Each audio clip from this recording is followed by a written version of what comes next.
ਸ਼ਲੋਕ ਮਹੱਲਾ ਤੀਜਾ। ਧੰਨ ਧੰਨ ਸਾਹਿਬ ਸ੍ਰੀ ਗੁਰੂ ਅਮਰਦਾਸ ਜੀ ਮਹਾਰਾਜ ਫਰਮਾਨ ਕਰਦੇ ਹਨ, ਬਿਨ ਸਤਿਗੁਰ ਸੇਵੇ ਜਗਤ ਮੁਆ ਬਿਰਥਾ ਜਨਮ ਗਵਾਏ।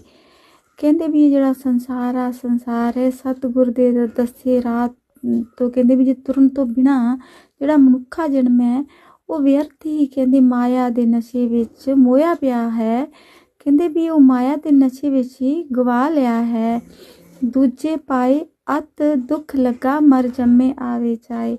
ਕਹਿੰਦੇ ਵੀ ਸੰਸਾਰ ਦੇ ਮਾਇਆ ਦੇ ਪਿਆਰ ਦੇ ਵਿੱਚ ਕਹਿੰਦੇ ਵੀ ਭਾਰੀ ਦੁੱਖ ਕਲੇਸ਼ ਲੱਗਦਾ ਹੈ ਤੇ ਇਸ ਦੇ ਵਿੱਚ ਹੀ ਜਿਹੜਾ ਜਨਮ ਮਰਨ ਦੇ ਚੱਕਰਾਂ ਵਿੱਚ ਪਿਆ ਵਾਰ-ਵਾਰ ਆਉਂਦਾ ਮਨੁੱਖ ਤੇ ਜਾਂਦਾ ਹੈ। ਵਾਹਿਗੁਰੂ ਜੀ ਕਾ ਖਾਲਸਾ ਵਾਹਿਗੁਰੂ ਜੀ ਕੀ ਫਤਿਹ। ਧੰਨ ਧੰਨ ਸਾਹਿਬ ਸ੍ਰੀ ਗੁਰੂ ਅਮਰਦਾਸ ਜੀ ਮਹਾਰਾਜ ਰਹਿਮਤ ਕਰਨ, ਬਖਸ਼ਿਸ਼ ਕਰਨ, ਨਾਮ ਦੀ ਦਾਤ ਬਖਸ਼ਣ, ਬਖਸ਼ ਲੈਣਾ ਜੀ। ਵਾਹਿਗੁਰੂ ਜੀ, ਵਾਹਿਗੁਰੂ ਜੀ।